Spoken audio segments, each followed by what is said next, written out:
தெரிஞ்சாடிங்க. ஏய் ஏய் சவுண்டா கம்பெனி யார் ஏரியா தெரியும்ல? யார் ஏரியாடா? சிஎம் ஏரியாடா. இதே பாருப்பா, சிஎம் ஏரியா எங்களுக்கு தெரியாதா?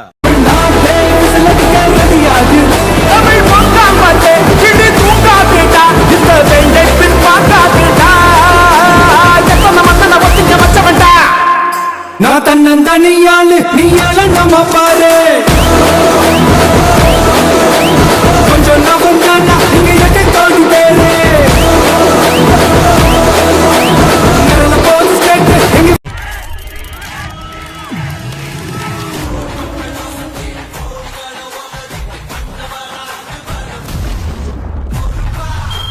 தமிழ்நாட்டுல எங்க இருந்து வேணாலும் நம்ம ஸ்டார்ட் பண்ணலாம். பட் இருந்தாலும் நம்ம வீட்டு வாசல்ல இருந்து ஸ்டார்ட் பண்றதுன்னு ஒண்ணு இருக்குல்ல.